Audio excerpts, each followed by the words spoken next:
Okay, today we're going to talk about Islamic art. And so to do so, I have to give you a little bit of an introduction to the religion of Islam. Now, again, like whenever I teach any religion's art, I kind of just give you the quick and dirty version of their religion. So by no means is this a religion class, nor am I getting any depth to this at all. So we're just covering the very basics so that we can talk about the art. The Islamic religion began in Arabia in the early 7th century, under the leadership of its founder, the Prophet Muhammad.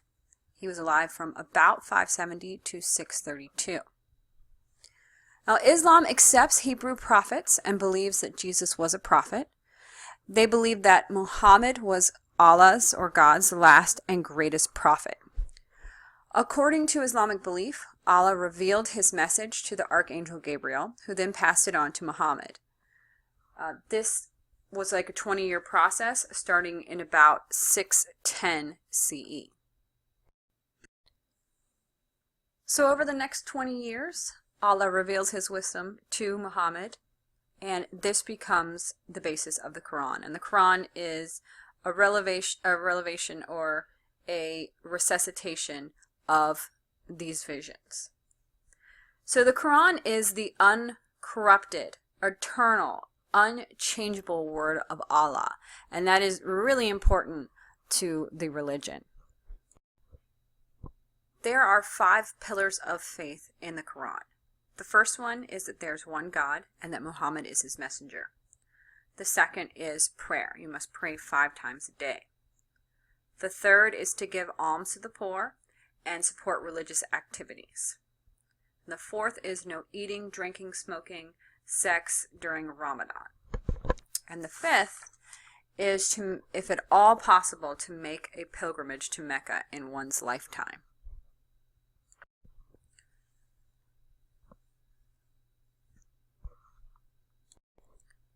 So Muhammad gets up to a little bit of a rocky start when he's trying to spread the word of Allah, but eventually he is successful. He does have to flee from Mecca in 622 CE, but he comes back in 630 with an army, and they capture Mecca. They remove fetishes and statues from Mecca, and they rededicate the center to Allah. So the Islamic religion actually spreads really quickly. In about 100 years, it spreads from the Arabian Peninsula to Central Asia and to the coast of Africa and Spain. Pictured here is a 16th century painting showing Muhammad traveling to a fair. He is accompanied by his father-in-law, Abu Bakr, and the warrior Ali, who is the husband of his daughter. After Muhammad's death, there is a power struggle over who will be in charge of the religion and the kingdom. And it leads to a split between the Sunni, who are the traditional, and the Shiites, who are the followers of the warrior Ali.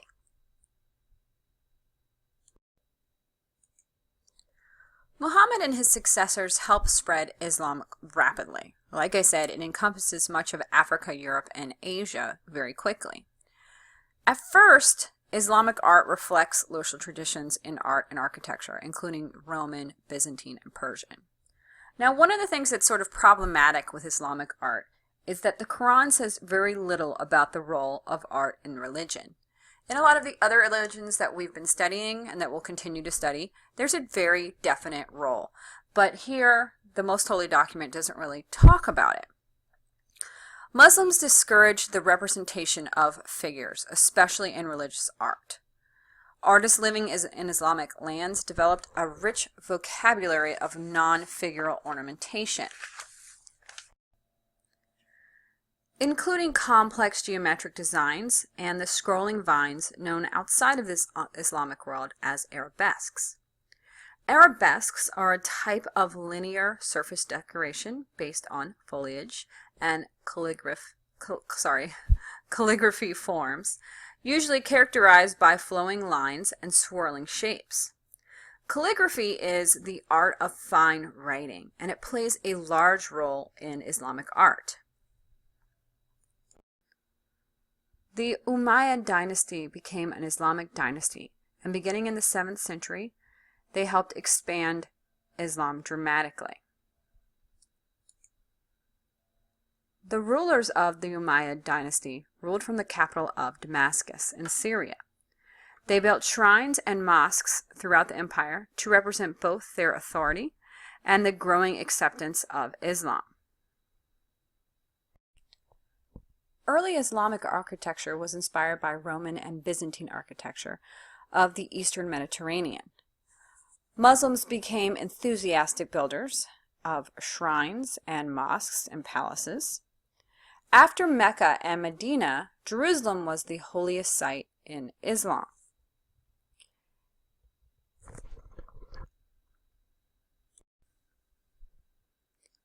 In Jerusalem, in the center of the city, rises the Haram al-Sharif, which is a rock outcrop that Muslims identify as the place from which Muhammad ascended to the presence of God on his night journey. It is the same rock that is associated with the creation of Adam, the place where Abraham was supposed to sacrifice his son, and the site of the Temple of Solomon. So the site is actually important to Muslims, Christians, and Jewish people. Now, the idea that something from the natural landscape can be a holy site is nothing new to us. We actually saw this when we looked at ancient Greece with the Erechtheion. Remember, the Erechtheion actually houses a stone that was sacred to Athens because Poseidon had struck it with his trident. And so they actually built a temple or a shrine around that as well. So kind of a similar theme here. The Umayyad Caliph, which the Caliph is the ruler of this dynasty, decided that it was important to build this dome around this rock because he needed a religious focal point for his supporters. This actually becomes one of the first Islamic buildings built ever. It is not a mosque, even though we know that mosques are, of course, the holy buildings. This is actually not a mosque, but now it is a part of a bigger complex, and there is a mosque on the site. In 692, a shrine was constructed over the rock called the Dome of the Rock. The Dome of the Rock is an octagon within an octagon. Perhaps you can see that based on this interior plan. The design is based on both early Christian and Byzantine architecture. Its exterior is crowned with a golden dome that dominates Jerusalem's skyline. Maybe you can see that kind of in this image a little bit. It is decorated with tiles on the outside and marble veneer and mosaics on the inside. You can see that the dome is supported by a tall drum, which is pierced with windows and supported by an arcade. So here's the interior. In the interior, we can see this arcade composing of alternating piers and columns. There are concentric aisles, and go back to the plan, maybe you can see that a little bit better. We have these concentric aisles, so it's kind of like a central plan church a little bit. Visitors are able to circumambulate around the rock. So here's the rock in the interior, so they can circumambulate around that outside of this arcade. And an arcade, if we haven't talked about it before, is just arches that continue. It doesn't have to be in a circle, but they're just connected to, and it's called an arcade. Mosaics cover the walls representing the gardens of paradise. So maybe you can see some of those up here, but also here is a close-up. And also trophies of Muslim victories offered to God. They do use the arabesque that we talked about earlier. And here are maybe some better close-ups where you can see them using these arabesque designs. The dome is in the shape of a Byzantine, like martyr-like church, a structure intended for housing and veneration of saintly relics. And it is an excellent example of something that looks very similar to Middle Byzantine art. Now, supposedly 100,000 gold denarii coins were melted down and cast to create the dome's exterior. And it was meant to create a strong glitter that no eye could look straight at. This was meant to recall Muhammad's passage to the heavens.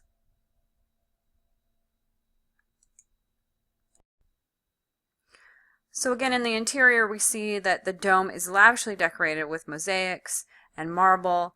A lot of this stuff was added several centuries after its completion.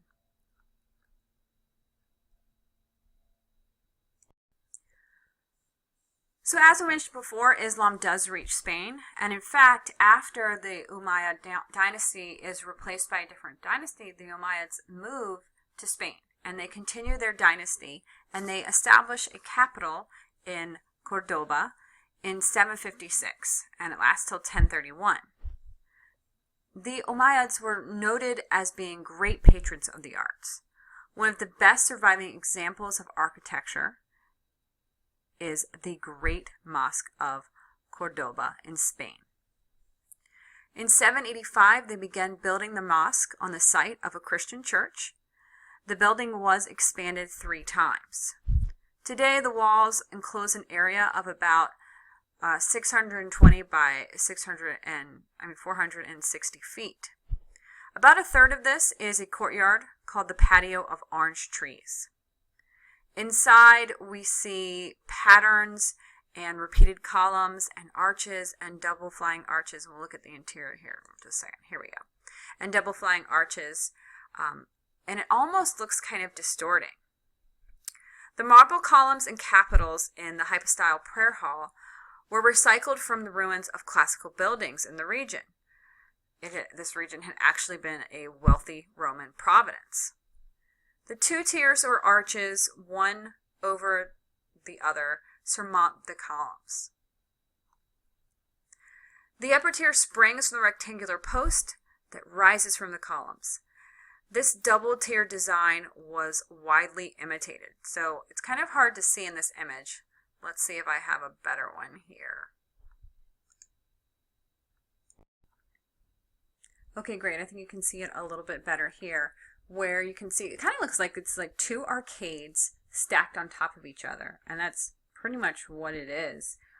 The shape is known as horseshoe arches, and it's actually adopted from the Visigoths, who ruled Spain, and then they also were known for invading Rome. The point is that these arches increase the height of the interior space and provide excellent air circulation. Another distinctive feature about these particular ones that we're looking at here in Cordoba Mosque is that these arches, this style where we have the kind of red brick or the dark brick and the white brick, is adopted from the Roman and Byzantine presidents. And so it's just this alteration of pale stone and red brick in what we call these voussoirs. A voussoir is an oblong wedge-shaped stone block used to build an arch. The uppermost stone is called the keystone. So this would be this right here. You can kind of see what those voussoirs would look like.